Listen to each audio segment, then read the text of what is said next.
Leader बनने की सबसे अच्छा ट्रेट क्या होता है कि आप अपनी टीम को कितना आगे रखते हो। तो यहाँ पे पहले डच को इतना प्रेफरेंस नहीं मिलता था, फ्रेंच स्पीकिंग को जनरली रिच और पावरफुल कंसीडर किया जाता था। लेजिस्लेचर लॉ बनाता है, एग्जीक्यूटिव उसको फॉलो करता है और जुडिशरी उसको जुडिशियल रिव्यू करता है। अगर हम ओवरऑल कंट्री की पॉपुलेशन की बात करें तो यहाँ पे 59% लोग क्या बोलते हैं डच, 40% क्या बोलते हैं फ्रेंच और 1% क्या बोलते हैं जर्मन। पावर शेयरिंग के वो इसीलिए लाए जाते हैं क्योंकि वहां पे प्रैक्टिकल अप्रोच रखा जाता है वायलेंस को हटाने के लिए। पावर्स को शेयर करने से बिल्कुल मना कर दिया और वहां पे टर्न आउट होता है सिविल। कैसे हो आप लोग? बढ़िया।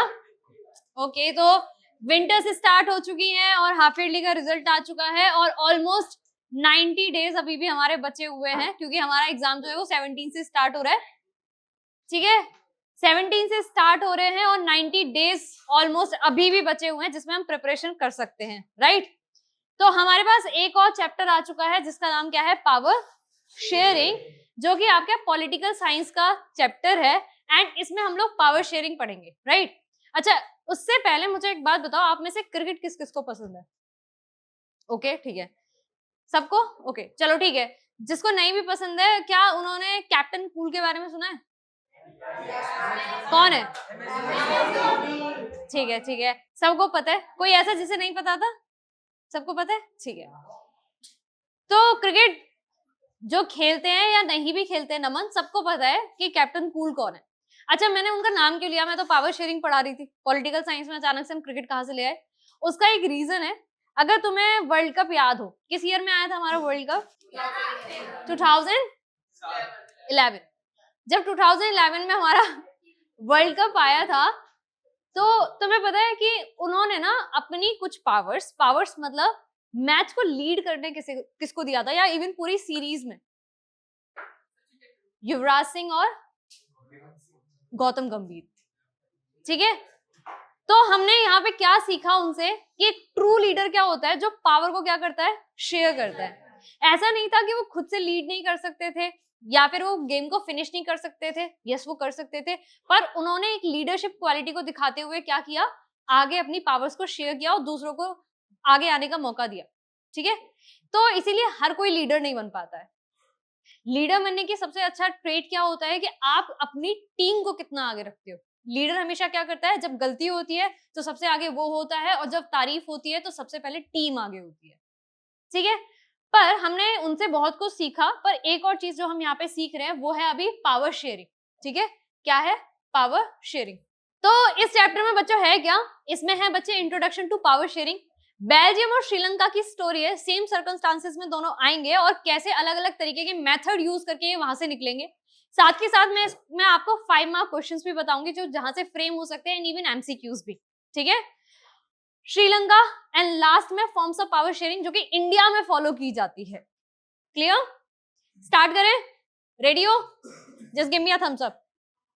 पक्का? चलो, तो स्टार्ट करते हैं पावर शेयरिंग से। पावर शेयरिंग हमारे यहाँ पे बच्चे काफी तरीके से देखने के लिए मिलती है। यहाँ पे एक छोटा सा ट्राइंगल है जो कि लेवल्स ऑफ पावर शेयरिंग दिखा रहा है, पर साथ ही साथ यहाँ पे एक और अरेंजमेंट है गवर्नमेंट्स का जो कि स्ट्रेट लाइन में है। ठीक है, क्या कोई मुझे बताएगा इन दोनों में डिफरेंस क्या है? एनीवन? यस, पहले वाला जो है वो वर्टिकल पावर शेयरिंग और दूसरा वाला हॉरिजॉन्टल। एग्जैक्टली, ठीक है। तो पहला वाला क्या है बच्चे, vertical form of power sharing है, बिल्कुल वैसे ही जैसे हम गेम्स खेलते हैं ना, लेवल 1, लेवल 2, लेवल 3। अच्छा, लेवल 1 सबसे इजी होता है ना, तो सबसे लोकल लेवल की जो गवर्नमेंट है उसको सबसे नीचे रखा गया है, इसके पास सबसे कम पावर्स होती है। फिर उसके बाद जो हमारे यहाँ पे गवर्नमेंट आती है वो क्या है, स्टेट गवर्नमेंट, और फिर ऊपर सेंट्रल गवर्नमेंट। अच्छा, इसको हम लोग ना 3 टायर फॉर्म ऑफ गवर्नमेंट भी कहते हैं। इंटरेस्टिंगली इंडिपेंडेंस से जब हमारा कॉन्स्टिट्यूशन बना था तो हमारे पास सिर्फ ये 2 थे, थर्ड वन था ही नहीं। अच्छा बताओ थर्ड वन कब आया, थर्ड टायर सिस्टम? बताओ, एनीवन?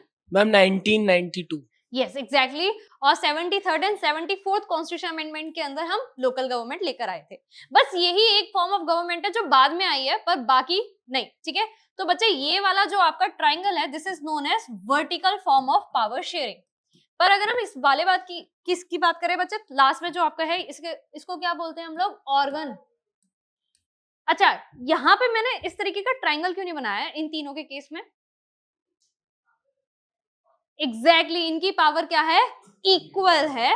और इसको हम ऑर्गन लेवल ऑफ गवर्नमेंट भी बोलते हैं। लेजिस्लेचर लॉ बनाता है, एग्जीक्यूटिव उसको फॉलो करता है और जुडिशरी उसको जुडिशियल रिव्यू करता है, इसलिए इनको तीनों को एक साथ रखा गया। ये एक दूसरे की पावर्स को चेक भी करते हैं टाइम टू टाइम, राइट? पता है ना ये बात? इसको क्या बोलते हैं?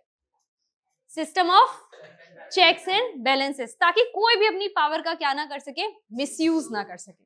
ठीक है, तो आप बेसिक पार्ट समझ चुके हो, अब आगे बढ़ते हैं, बेल्जियम की कहानी पढ़ते हैं। पहले बच्चे बेल्जियम के थोड़ा सा ज्योग्राफी समझते हैं, फिर आगे पॉलिटिकल साइंस में एंटर करेंगे। तो बेल्जियम बच्चे यूरोप की एक छोटी सी कंट्री है, कुछ इस तरीके की वो दिखती है। पॉपुलेशन कितना है? 1.14 करोड़। इतनी तो हमारी एक स्टेट में होती है, ठीक है, वो भी मॉडरेटली पॉपुलेटेड। अब ये थी बच्चे, इसमें अगर हम देखा जाए तो यहाँ पे ना कुछ कलर्स गिवन है, जैसे ग्रीन कलर कौन सा दिखाता है? German speaking. यहाँ पे मतलब जो पॉपुलेशन है वो कौन सी लैंग्वेज बोलती है बच्चे? German. Blue one Flemish region है, और यहाँ पे जो लोग हैं वो क्या लैंग्वेज बोलते हैं? डच। अच्छा, मैं आपको एक चीज क्लियर कर देती हूँ, थोड़ा डाउट होता है कि फ्लैमिश आएगा या वलोनिया, इन दोनों में कौन सा लैंग्वेज बोला जाता है, कंफ्यूजन क्रिएट होता है, तो हमेशा याद रखना ऑल्टरनेट रखना है, ठीक है। फ्रेंच किससे स्टार्ट होता है?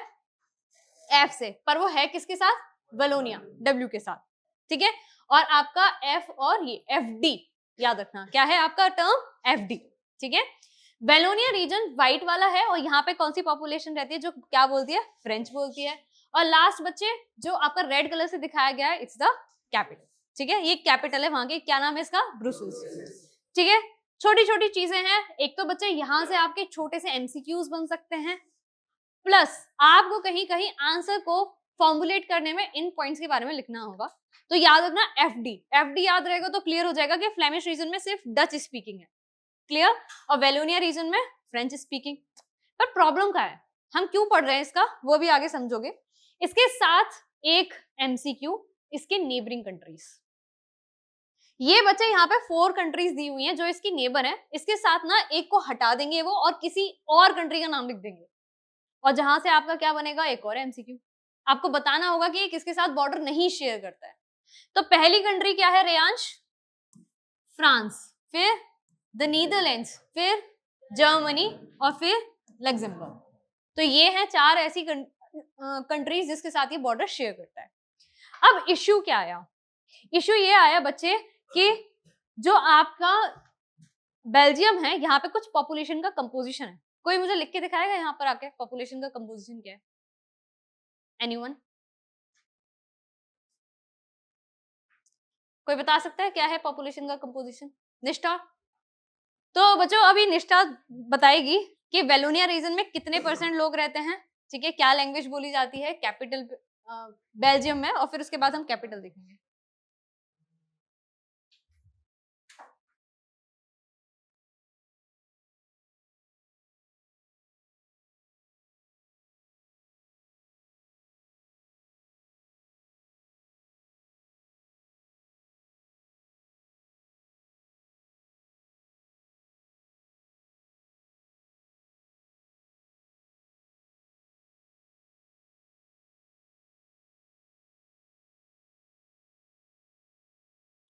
क्या है ये, एक बार डिफाइन करोगे निष्ठा, क्या लिखा है तुमने?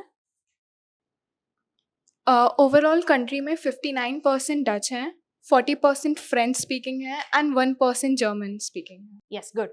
तो बच्चे इसने क्या बताया है? इसमें क्या बताया है कि अगर हम ओवरऑल कंट्री की पॉपुलेशन की बात करें तो यहाँ पे 59% लोग क्या बोलते हैं? डच, 40% क्या बोलते हैं? फ्रेंच, और 1% क्या बोलते हैं? जर्मन, ठीक है। कुछ ऐसा कंपोजिशन था, तो अब मुझे बताओ कि क्लियरली मेजॉरिटी किसकी है? डच। तो कहीं ना कहीं डच थोड़ी अथॉरिटी दिखाएंगे बेल्जियम में, यहीं से कॉन्फ्लिक्ट शुरू होने वाला है।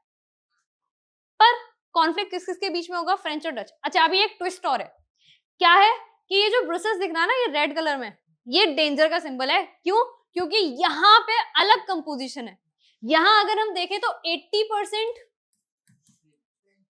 फ्रेंच है और 20% डच है। बिल्कुल कहानी ना यहाँ से उल्टी होगी। अब अगर यहाँ पे डच अथॉरिटी दिखाएंगे तो कैपिटल में फ्रेंच अथॉरिटी दिखाएंगे, और ब्रुसेल्स बन जाएगा एक हॉटस्पॉट झगड़ों का, लड़ाई होगी यहाँ पे, रिवॉल्ट होगा, ठीक है, और यहाँ से कॉन्फ्लिक्ट्स की स्टार्टिंग होगी। अब ये सिचुएशन सेम कहां पे बनेगी? श्रीलंका में। पर श्रीलंका के लोग भी कुछ सॉल्यूशन निकालेंगे और ये लोग भी कुछ सॉल्यूशन निकालेंगे। अच्छा यहाँ पे देखो 2 लैंग्वेजेस में इतना इश्यू हो रहा है, इंडिया तो इतनी डाइवर्स है, तो हमारे यहाँ तो हर जगह कॉन्फ्लिक्ट्स ही होने चाहिए थे, राइट? कितनी सारी लैंग्वेजेस हम बोलते हैं, कितने सारे डायलेक्ट्स हैं। चलो अब अगर हम आगे बढ़े, ये बच्चे बस यहाँ पे लिखा हुआ है, देखो क्या कि minority French speaking relatively rich और कैसी थी बच्चों? पावरफुल थी, ठीक है। Dutch speaking was offended by this and they got the benefit of economic development and education much later, ठीक है। तो इंडिपेंडेंस से अगर इनके पहले की कहानी बात की जाए तो यहाँ पे पहले डच को इतना प्रेफरेंस नहीं मिलता था, फ्रेंच स्पीकिंग को जनरली रिच और पावरफुल कंसीडर किया जाता था, इसलिए डच के जो लोग थे वो थोड़े से परेशान थे पहले से ही। पर जब ये लोग आजाद हुए तो इन्हें दिखा कि हम मेजोरिटी में, तो इन्होंने बस फिर क्या सोचा कि इससे अच्छा टाइम नहीं मिलेगा बदला लेने का, और इन्होंने वो किया, रिवेंज लेना स्टार्ट किया, इन्होंने अपने लोगों को प्रेफरेंस देना शुरू करा। कॉन्फ्लिक्ट्स डेवलप हुए, पर बेल्जियम की गवर्नमेंट बहुत समझदार थी, उन्होंने एक मेथड यूज किया, क्या बोलते हैं उसको बच्चों? अकोमोडेशन।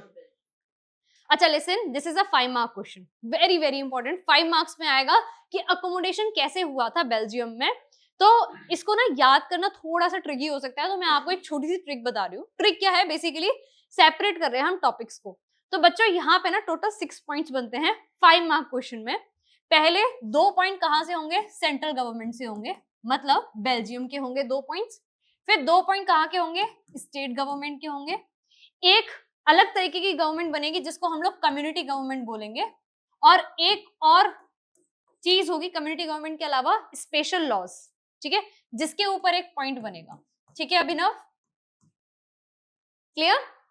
Is it clear? तो जब भी आप आंसर फ्रेम करोगे तो ये याद रखना कि आपके 2 पॉइंट सेंट्रल गवर्नमेंट से होने चाहिए, 2 पॉइंट स्टेट से, एक कम्युनिटी और एक स्पेशल लॉज के ऊपर। क्लियर? चलो अब पॉइंट्स की बात करते हैं। तो बच्चों सबसे पहले सेंट्रल गवर्नमेंट के ऊपर जो पॉइंट है वो क्या है? पहली चीज, कॉन्स्टिट्यूशन ने बोला, अच्छा तुम्हें पता है कॉन्स्टिट्यूशन कितनी बार अमेंड हुआ था इनका? 4 टाइम्स। कितनी बार? 4 टाइम्स। उसके बाद जाके ये अकोमोडेशन कर पाए हैं, सबको खुश कर पाए हैं। होता क्या है? पहले नहीं था, ठीक है, जब कॉन्फ्लिक्ट्स डेवलप हुए तब इन्होंने अकोमोडेट करना शुरू करा। कॉन्स्टिट्यूशन ने स्टेट किया है कि number of Dutch and French speaking ministers equal होंगे, किसमें? सेंट्रल गवर्नमेंट में। तो बच्चे जब सेंट्रल गवर्नमेंट बनेगी तो वहां पे नंबर ऑफ डच और फ्रेंच स्पीकिंग ज्यादा होंगे, ज्यादा नहीं सॉरी सेम होंगे, सेम नंबर ऑफ मिनिस्टर्स होंगे। तो पहला सेंट्रल गवर्नमेंट से पॉइंट हो गया या नहीं? ठीक है। दूसरा क्या बोल रहा है? स्पेशल लॉज पे आ गया हमारा, कि अगर कोई स्पेशल लॉ के ऊपर डिसीजन लेना है तो कोई भी एक लिंग्विस्टिक ग्रुप अपने आप डिसीजन नहीं ले सकता है, यूनिलेटरली डिसीजन नहीं लिया जाएगा। दिस टर्म यूनिलेटरली, ये आपका ये जो वर्ड है, ये क्या है? आपका कीवर्ड है इसका, ठीक है। तो दूसरा पॉइंट हमारा, हमने स्पेशल लॉज को कर लिया, तो मैं टिक कर देती हूँ, हम लोगों की तरफ से स्पेशल लॉज डन हो गया है, ठीक है। सेंट्रल गवर्नमेंट का भी हम लोगों ने एक कर लिया है। आगे देखें, बहुत सारी पावर सेंट्रल गवर्नमेंट से किसको दे दी गई है बच्चे? स्टेट गवर्नमेंट को, ठीक है। स्टेट गवर्नमेंट 2 रीजंस की, कौन कौन से रीजंस थे? फ्लैमिश एंड वेलोनिया रीजन, वहां की गवर्नमेंट्स को दे दिया गया है ये। नेक्स्ट, स्टेट गवर्नमेंट जो है वो बिल्कुल भी सबऑर्डिनेट नहीं है, मतलब ये आंसरेबल नहीं है, ये इंडिपेंडेंट डिसीजंस ले सकती है। वेलोनिया गवर्नमेंट अलग और फ्लेमिश गवर्नमेंट अलग, ठीक है, कोई दिक्कत नहीं। तो बच्चे यहाँ पे चलते हैं, हमारी स्टेट गवर्नमेंट के दोनों पॉइंट डन। सबऑर्डिनेट होना क्या होता है? जैसे कुछ चीजों के ऊपर ना आपका सेंट्रल गवर्नमेंट की अथॉरिटी होती है ना, तो आप वहां से सेपरेट नहीं हो सकते। जैसे हमारे यहाँ पर भी स्टेट लिस्ट है, यूनियन लिस्ट है, स्टेट गवर्नमेंट स्टेट लिस्ट की चीजों पे डिसीजंस लेती है, पर ऐसा नहीं है कि वो कल को अलग सेपरेट हो जाए, नहीं, ऐसा नहीं पॉसिबल। ओके, ब्रुसेल्स की अपनी अलग गवर्नमेंट होगी, ठीक है, जिसमें दोनों कम्युनिटीज इक्वल होंगी। जब ब्रुसेल्स के लोगों से पूछा गया कि भाई आप एग्री क्यों कर रहे हो, तो उन्होंने बोला हम बस इसीलिए एग्री कर रहे हैं क्योंकि इन्होंने सेंट्रल गवर्नमेंट में हमारे लोगों को इक्वल नंबर दिया, इसीलिए हम डच के लोगों को यहाँ पे इक्वल नंबर दे रहे हैं, भले ही हमारा पॉपुलेशन कितना है? 80%। तो यहाँ पे हमें पीस और हार्मोनी देखने के लिए मिला कि भाई सेंट्रल गवर्नमेंट में आपने इक्वल दिया शेयर, तो हम लोगों ने कैपिटल में आपको इक्वल नंबर दे दिया, ठीक है। तो फ्रेंच पीपल स्पीकिंग, यहाँ पे वो डिफाइन क्या हुआ है? एक्सेप्टेड इक्वल रिप्रेजेंटेशन ब्रुसेल्स में बिकॉज डच स्पीकिंग ने एक्सेप्ट किया था उनको रिप्रेजेंटेशन में, कहां पे बच्चे, central government. This is known as power sharing, या फिर ये बोल दो कॉम्प्रोमाइज कर लिया, दोनों ने एडजस्ट कर लिया, ऐसा ही हुआ। Last, community government. Community government में कुछ कीवर्ड्स हैं, ये बहुत इंपॉर्टेंट है बच्चों, क्योंकि ये सब्जेक्टिव के साथ साथ आपका सीधा सीधा 2 मार्क क्वेश्चन भी कभी कभी बन सकता है, आपके प्री बोर्ड्स में आ सकता है, तो बी प्रिपेयर फॉर दिस। इसमें है क्या, ये एक ऐसी गवर्नमेंट बनाई गई थी जो कैसी थी, ठीक है। I am highlighting this because elected word बहुत जरूरी है। ये एक इलेक्टेड गवर्नमेंट है, इसमें कहां कहां के लोग हैं बच्चे, Dutch speaking, French speaking and German speaking. ये लोग किस चीज पर डिसीजन लेंगे, अगेन इंपॉर्टेंट पॉइंट नमन, देखो क्या, कल्चरल, ठीक है, एजुकेशनल और साथ ही साथ लैंग्वेज रिलेटेड इश्यूज पे ये क्या लेंगे, डिसीजंस लेंगे। याद रहेगा, भूलोगे तो नहीं। इन 3 चीजों के ऊपर ये हमेशा डिसीजन लेने वाले हैं, तो जब भी आप कम्युनिटी गवर्नमेंट का पॉइंट लिखोगे ऑलवेज राइट इलेक्टेड और ये 3 point, cultural, educational and language related issues. यहां तक कोई डाउट है, आपको कोई डाउट है यहाँ पे, ठीक है। आगे बढ़े तो बच्चे, यहाँ पे तुम्हें जो बेल्जियम मॉडल है थोड़ा सा कॉम्प्लिकेटेड लगा होगा, पर इसको 4 बार अमेंड करके वो अपनी कंट्री में पीस एंड हार्मनी लेकर आए, और आज Belgium one of the developed nation में से है, यूरोप की एक कंट्री है, ठीक है। कभी आप लोगों ने पिक्चर्स वगैरह उसकी देखी होंगी, राइट, तो बहुत डेवलप्ड कंट्री है। अब वही दूसरी तरफ हमारी एक और कंट्री है जिसकी हम एग्जाम्पल देखते हैं, ठीक है। बताओ इसका आंसर क्या होगा, मैंने क्या बोला था आपको, यहां से क्वेश्चन आएगा, तो इसका आंसर क्या है बच्चों, स्वीडन।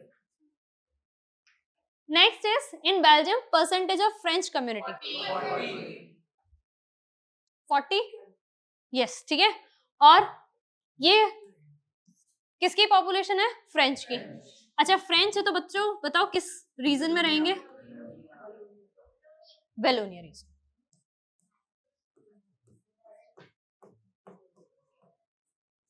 ठीक है। और फ्लेमिश रीजन में डच, FD याद रखना, ओके। बताओ सबसे ज्यादा क्या बोली जाती थी, डच, पर डच के साथ पहले ट्रीटमेंट ठीक नहीं हुआ था, तो once they get independence, power आया तो उन्होंने अथॉरिटी दिखाई, पर कॉन्फ्लिक्ट्स को बहुत अच्छी तरीके से संभाल भी लिया। अच्छा अकोमोडेशन, ठीक है, कंफ्यूज करने के लिए बोथ A एंड B लिखेंगे, और तुम्हें लगता है कि जहां ऐसा आ गया ऑप्शन वही मार्क कर दो, ठीक है। नहीं, आंसर क्या रहेगा इसका, अकोमोडेशन। एक और हमारा पड़ोसी देश जिसका नाम क्या है, श्रीलंका। अच्छा तुम लोगों ने क्लास 9th में पढ़ा होगा कि श्रीलंका और इंडिया ना पाल्क स्ट्रेट और गल्फ ऑफ मन्नार से सेपरेटेड है, राइट। तो ये बिल्कुल हमारे क्लोज ही है, एक छोटा सा आइलैंड नेशन है। ये पहले ना ब्रिटिशर्स के कंट्रोल में था। हम लोगों को इंडिपेंडेंस कब मिली है, 1947, और इनको 1948, ठीक है, 1 साल बाद ये लोग इंडिपेंडेंट हो गए। अब यहाँ पर भी सेम सिचुएशन आई, जैसे बच्चे वहां 2 लैंग्वेजेस थी, बेल्जियम में डच और फ्रेंच, सेम वे में यहाँ पे 2 लैंग्वेजेस हैं जिनके बीच में कॉन्फ्लिक्ट होने वाला है, ठीक है। उन्होंने क्या मेथड यूज किया था, अकोमोडेशन। जैसे वहां पे पहले बच्चों डच के साथ फेयरली ट्रीटमेंट नहीं हुआ था, वैसे इनके साथ भी नहीं हुआ, ठीक है। तो इन्होंने अपने ईगो को, ठीक है, अपने प्राइड को रखा कि भाई हम मेजॉरिटी में, हम हमेशा पावर में रहेंगे, हम बिल्कुल भी किसी और को एक्सेप्ट नहीं करेंगे, जिसकी वजह से श्रीलंका ने कितने साल सिविल वॉर को फेस किया है। अभी कुछ टाइम पहले आप लोगों ने देखा भी था कि श्रीलंका में ना इकोनॉमिक क्राइसिस आया हुआ, ठीक है, फाइनेंशियल इश्यूज हो रहे हैं वहां पे। रीजन क्या है, यही सिविल वॉर है, राइट। देखिए अब इसकी कहानी, तो बेल्जियम क्लियर हो गया, ब्रुसेल्स क्लियर हो गया, उसके 5 पॉइंट्स ऑफ अकोमोडेशन जो 5 मार्क क्वेश्चन बनाते हैं, MCQs भी हम लोगों ने देख लिए। Let's move forward towards Sri Lanka. Sri Lanka का एक छोटा सा चार्ट ना आपको थोड़ा कॉम्प्लिकेटेड लग रहा होगा, but trust me so simple. यहाँ पे बच्चे एक ग्रुप है जिसका नाम क्या है, सिन्हाला, ठीक है। ये लोग एक लैंग्वेज बोलते हैं सिन्हाला, और इनकी पॉपुलेशन कितना है बच्चे, 74%। दिस क्लियरली शोज कि ये लोग किसमें है, मेजॉरिटी में है, और इनका रिलीजन बुद्धिस्ट है, या फिर ये कुछ 7% के आसपास क्रिश्चियंस है। तो मतलब मेजॉरिटी रिलीजन यहाँ पे जो है वो क्या है, बुद्धिज्म। मैं ये क्यों हाईलाइट कर रही हूँ, क्योंकि आगे आएगा। Next is Tamil. Tamil total कितना है, पर अगर हम इनको थोड़ा सा फ्रेगमेंट करें तो जिसमें हम देखें तो 13 आउट ऑफ 18, 13 क्या है, श्रीलंकन तमिल्स है, और 5% इंडियन तमिल्स है जो कभी माइग्रेट करके गए होंगे, राइट। तो ये तीनों ही कैसी लैंग्वेज बोलते हैं? तमिल। तो बच्चों माइनॉरिटी में कौन है यहाँ? वहां कौन था बेल्जियम में? फ्रेंच।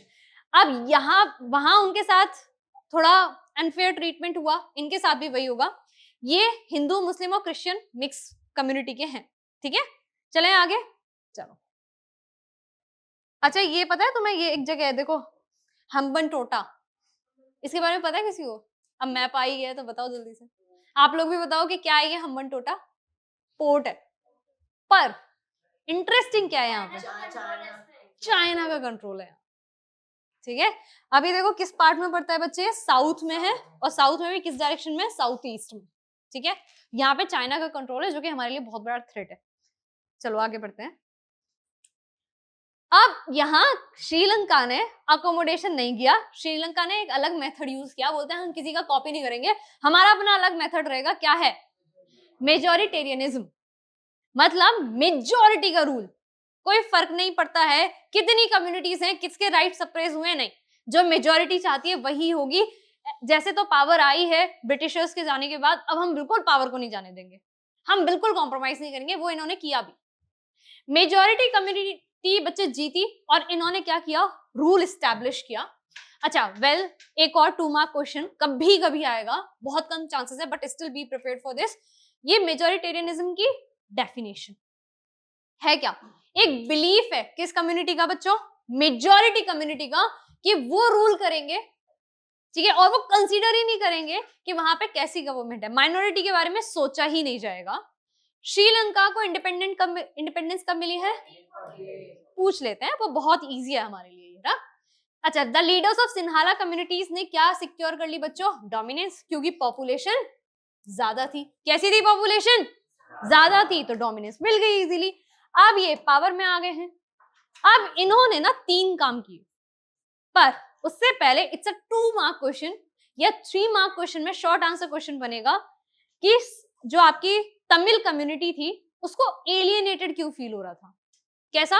एलियनेटेड, एलियन जैसा, एलियन जैसे मतलब बाहर से आए हम कहीं से, ऐसा फील हो रहा था। तो बहुत सारे बच्चे ना इसी में कंफ्यूज हो जाते हैं, मैम ये एलियन वर्ड क्या है? एलियनेटेड मतलब ऐसा लगेगा जैसे हम इस कंट्री के हैं ही नहीं, ऐसा ट्रीटमेंट मिलना। उसके 3 रीजंस थे। बी प्रिपेयर्ड फॉर दिस बच्चे, बहुत बार पूछा गया है, आप लोगों ने हाफ ईयरली एग्जाम्स वगैरह भी दिए होंगे, उसमें भी आया है ये, ठीक है। पहली चीज, इनका एक एक्ट 1956 में एक एक्ट पास किया जाता है जिसके अंदर सिन्हाला को कैसी लैंग्वेज बना दिया जाता है? ऑफिशियल। कीवर्ड्स पे हाईलाइट करो, 1956 सिन्हाला ऑफिशियल लैंग्वेज, ठीक है। तो तमिल्स बोलते हैं ये तो बहुत गलत है, हम लोग भी तो 18% है, हमारी लैंग्वेज को भी ऑफिशियल लैंग्वेज बना लो। वो बोले नहीं, 1948 तक आप लोगों ने बहुत रूल एस्टैब्लिश किया, ब्रिटिशर्स आपको ही प्रेफर करते थे, अब हमारा रूल है और हमारी ही लैंग्वेज कैसी रहेगी? ऑफिशियल, ठीक है। तो उनको थोड़ा बुरा लगा, बट स्टिल अभी वो सिचुएशन नहीं आई है कि रिवॉल्ट हो जाए। तो ये बोलते हैं अभी रुको रुको, हम ना जॉब की जो प्रेफरेंस है वो किसको देंगे? सिन्हाला एप्लीकेंट्स को देंगे। जॉब, यूनिवर्सिटीज में एडमिशन, सब कुछ किसको पहले प्रेफर किया जाएगा? सिन्हाला उसको। तमिल्स को और बुरा लगा, और लिमिट तब क्रॉस हो गई बच्चों जब उन्होंने ये बोल दिया कि जो नया कॉन्स्टिट्यूशन है वो किसके राइट्स को प्रोटेक्ट करेगा और किसको प्रमोट करेगा? बुद्धिज्म को। एंड मैंने आपको बताया था कि 74% में अदर देन 7% बाकी सब कैसे हैं बच्चे? बुद्धिज्म को फॉलो कर रहे हैं, ठीक है। अब यहाँ पे देखो 3 पॉइंट्स में, क्या सिन्हालास के बारे में कहीं भी डिस्कशन किया गया है? नहीं। तो सिन्हालास डिमांड करेंगे कि हमें ना एक अलग देश दे दो, सॉरी तमिल बोलेंगे कि हमें ना एक अलग देश दे दो, ठीक है। अब वो एक अलग देश बनाने के लिए एक कम्युनिटी भी फॉर्म करेंगे जिसका नाम क्या है? LTTE। All these government measures gradually increase the feeling of alienation among Sri Lankan Tamils। बच्चे तो जब भी यहाँ पे ये क्वेश्चन आएगा आपको यही लिख के आने 3 पॉइंट्स, ऑलवेज रिमेंबर। एक रिलीजन के बेसिस पे है, एक अपॉर्चुनिटी के बेसिस पे है, और एक लैंग्वेज, ठीक है।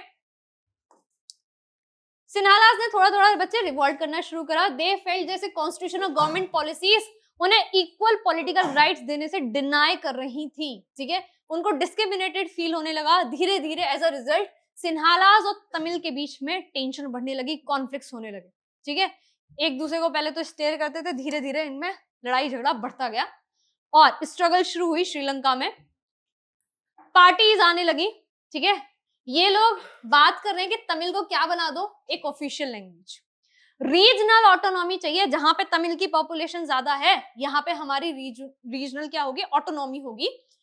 इक्वल अपॉर्चुनिटी, एजुकेशन, जॉब, सबकी डिमांड होने लगी है और हर तरफ से डिनायल मिल रहा है। बात बात पे सिन्हाला क्या कह देते हैं, सिन्हाला कम्युनिटी क्या कह देती है, नो, कुछ नहीं मिलेगा, कोई राइट नहीं मिलेगा, रहो जैसे इस देश में रह रहे हो, जैसे माइनॉरिटी हो माइनॉरिटी की तरीके से रहो, ठीक है। तो इन्होंने बोला अच्छा कोई दिक्कत नहीं है। 1980s में बच्चे अपने स्टेट बनाने के लिए, इलैम बनाने के लिए इन्होंने कम्युनिटी बनाई, जिसका नाम क्या था, LTTE। कोई फुल फॉर्म बताएगा? Liberation tigers of Tamil Eelam. Yes, liberation of tigers of Tamil Eelam. तो देखो नाम में इन्होंने अपने आप को क्या बोल दिया है बच्चों, टाइगर बोल दिया। देखो बच्चे धीरे धीरे इनके बीच में डिस्ट्रस्ट बना, डिस्प्यूट्स हुए और टर्न आउट होता है एक छोटा सा कॉन्फ्लिक्ट, छोटी सी डिमांड, ठीक है, वेल छोटी नहीं होगी उनके लिए, और किसमें कन्वर्ट होती है ये, एक सिविल वॉर। ऐसा सिविल वॉर जिसको सोचा गया शायद कुछ टाइम में बंद हो जाएगा, 1983 से 20th सेंचुरी से 21st सेंचुरी आ गई पर ये सिविल वॉर एंड नहीं हुआ। 23 जुलाई 1983 से स्टार्ट होता है, कब तक चलता है, 18 मई 2009। किसने किया था, liberation of tigers of Tamil Eelam versus Sri Lankan government, जो कि किसकी गवर्नमेंट थी, मेजॉरिटी ऑफ सिन्हाला।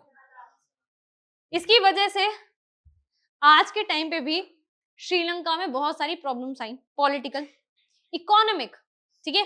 बच्चे स्कूल नहीं जा पाए, बहुत सारे लोगों ने अपनी जान गंवा दी, बस क्या था कि मेजॉरिटी रूल इस्टेब्लिश करना है।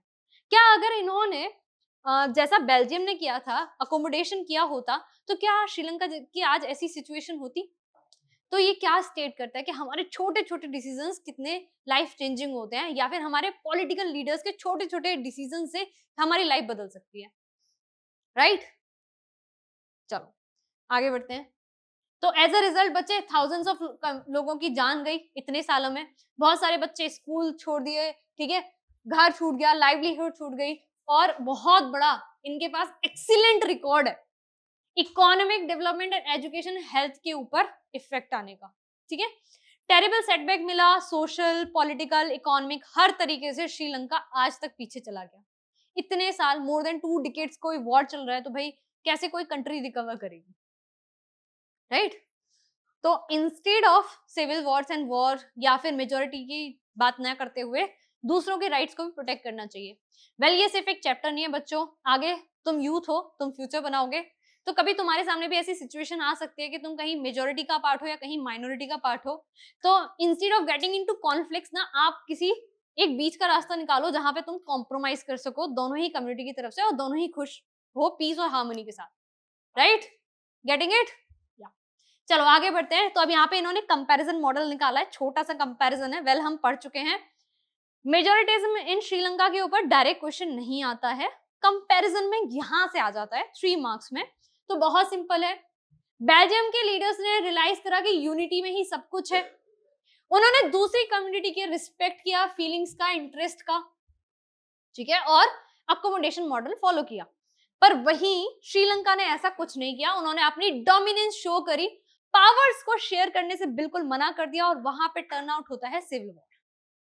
और बेल्जियम का इकोनॉमी देखो और श्रीलंका का इकोनॉमी देखो, तो ये क्या स्टेट करता है कि वॉर से कभी किसी को कुछ नहीं मिलता, और सिविल वॉर से बुरा बच्चों कुछ भी नहीं होता जब अपने ही कंट्री के 2 सिटीजन्स लड़ाई करते हैं। अच्छा, हमें तो सिविल वॉर से एक ही चीज पता थी अब तक, है ना? चलो आंसर बताओ इसका, किसने अडॉप्ट किया था मेजोरिटेरियंस? श्रीलंका, ठीक है, ऑप्शन इज डी। चलो आगे बढ़े, next question. Power struggle demanding, किसकी डिमांड थी? Tamilians. Next, war like situation, जब अपने ही लोग, इसीलिए वो सिविल वॉर बोली जाती है क्योंकि वो एक ही ग्रुप के लोग थे, वो आपस में लड़ रहे थे, ठीक है अक्षित, इसलिए सिविल वॉर नाम है उसका, ठीक है। यहाँ पर भी वही हो रहा है, सिविल वॉर, एक ही कंट्री के लोग आपस में लड़ाई झगड़ा कर रहे हैं।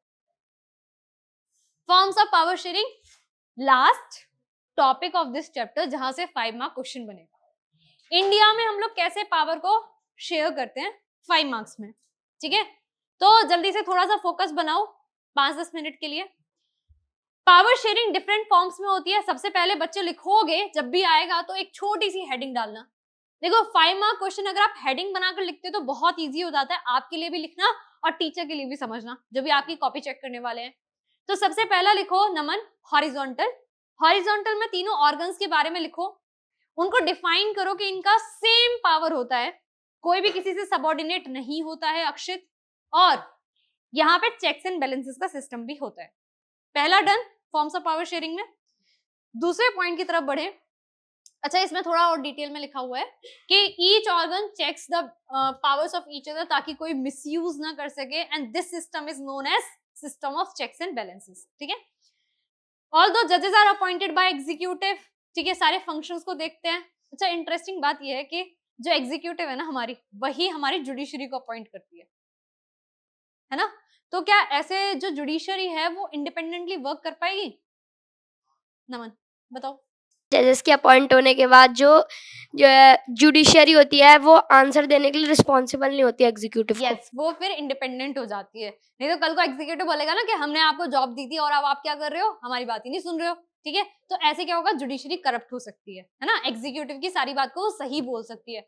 तो उसको हटाने के लिए हमारे कॉन्स्टिट्यूशन मेकर्स ने ये बोल दिया अपॉइंटमेंट तक सिर्फ ध्यान रखा जाएगा, पूछा जाएगा। अपॉइंटमेंट के बाद जुडिशरी पूरी तरीके से इंडिपेंडेंट है, वो बिल्कुल भी आंसरेबल नहीं है, ना ही लेजिस्लेचर को ना ही एग्जीक्यूटिव। ठीक है, बिल्कुल जो सही है गलत है वो। ठीक है, this system is known as checks and balances. अच्छा वन मोर थिंग बच्चों, 5 मार्क्स के अलावा 3 मार्क्स में चेक्स एंड बैलेंसेस भी आता है सेपरेटली, तो उसको भी तैयार कर लेना। ओके अच्छा सेकंड पॉइंट क्या रहेगा बच्चे, वर्टिकल, जिसमें हमारा 3 टायर गवर्नमेंट आएगा, central, state and local. Central government पूरी कंट्री को देखती है, नेशनल लेवल के इश्यूज को सॉर्ट करती है, राइट।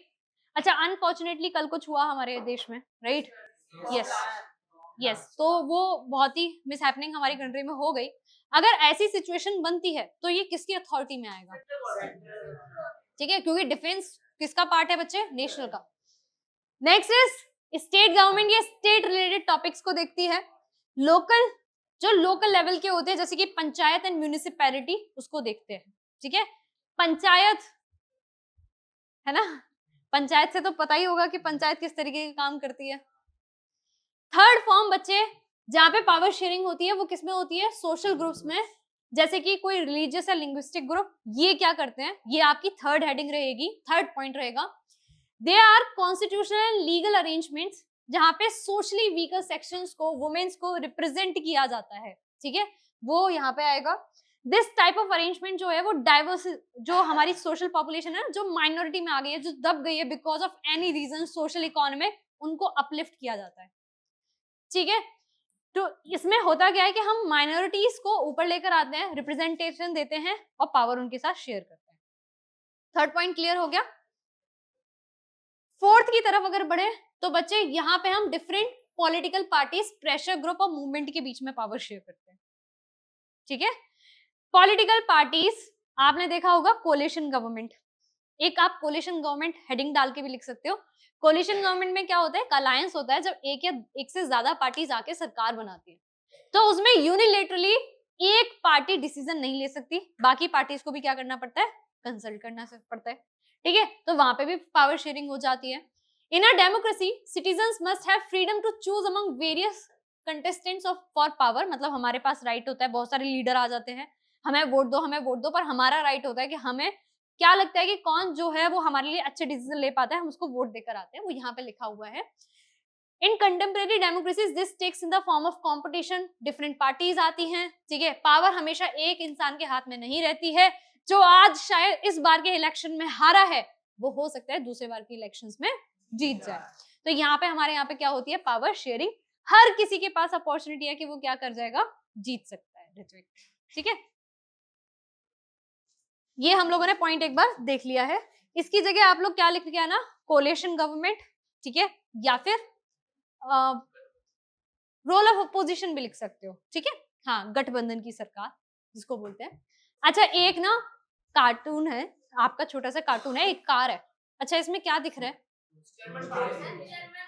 कहाँ लिख रहा है तुम्हें जर्मन? मुझे तो एक कार दिख रही है, वो मत पढ़ो, सिंपल देखो, सिंपल। ऐसी कार होती है, जर्मनी में होती है कार। अच्छा देखो यहाँ पे, हाँ ठीक है, जर्मनी में होती होगी, पर यहाँ जो रिप्रेजेंट कर रहा है वो ये दिखा रहा है कि एक कार है, मतलब एक सरकार है। हाँ, कार है और उसके अंदर 2 स्टीयरिंग है।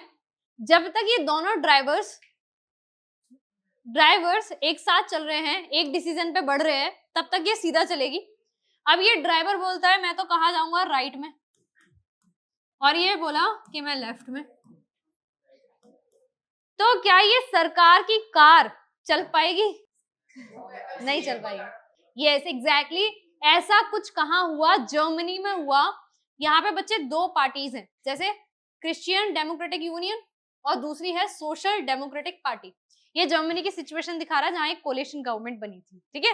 तो कोलिशन गवर्नमेंट के साथ यही एक इश्यू होता है कि भाई 2 पार्टीज हैं, जब तक दोनों साथ कोऑर्डिनेट कर रही है तब तक ये चलेगा, बाकी आगे नहीं। अच्छा, one more thing, last point मैं आप लोगों को बता रही हूँ बच्चों, be prepared for the prudential and moral reasons. Prudential P से स्टार्ट होता है, पी से प्रैक्टिकल। मतलब प्रूडेंशियल रीजंस पावर शेयरिंग के वो इसीलिए लाए जाते हैं क्योंकि वहां पे प्रैक्टिकल अप्रोच रखा जाता है वायलेंस को हटाने के लिए, ठीक है, सोसाइटी में पीस एंड हार्मनी लाने के लिए। जैसे कि कहाँ किया गया? बेल्जियम में। उन्होंने कुछ प्रैक्टिकल यूज किया, प्रूडेंशियल यूज किया, और कहीं कहीं क्या होता है, मोरल। जैसे इंडिया में बात कर लेते हैं, इंडिया में लोकसभा में बहुत लेट वुमेन्स को रिप्रेजेंटेशन मिला, रिजर्वेशन मिला, राइट, पर वो कैसा था? प्रैक्टिकल था या मोरल था? It was moral decision. Reason क्या है कि हमें भी लगा कि उनको भी रिप्रेजेंटेशन मिलना चाहिए बिकॉज वो एक माइनॉरिटी ग्रुप में रखा जाता है, ठीक है, पॉलिटिक्स में इतना नहीं है वुमेन, राइट। तो वहां पे एक मोरल रीजन यूज किया गया। बट वहीं अगर वहां पे वुमेन प्रोटेस्ट करती, फाइट करती, yes they were answering, sorry they were questioning about this, पर अगर वो प्रोटेस्ट करती, वायलेंस करती, तो वो कैसा रीजन हो जाता? प्रूडेंशियल रीजन, हर्षिता, ठीक है। सो बच्चों, इसी के साथ ये चैप्टर होता है एंड। बहुत छोटा सा लेक्चर था ये। अब आपको क्या प्रिपेयर करना है? अब आपको नेक्स्ट क्लास के लिए इसको रिवाइज करके आना है। अगर आपके कोई भी डाउट्स होते तो आप मुझे पूछ सकते हो, और साथ ही साथ इसके 5 मार्क क्वेश्चन जो मैंने आपको बताए हैं उसको आप देख सकते हो, प्रैक्टिस कर सकते हो PYQ से, ठीक है। छोटे छोटे अप्रोच के साथ चलोगे तो आगे जाके आपके फुल मार्क्स आएंगे, ओके। ये आप लोगों के लिए भी है, इसी तरीके से पढ़ाई करो एंड कीप स्टडिंग, ठीक है।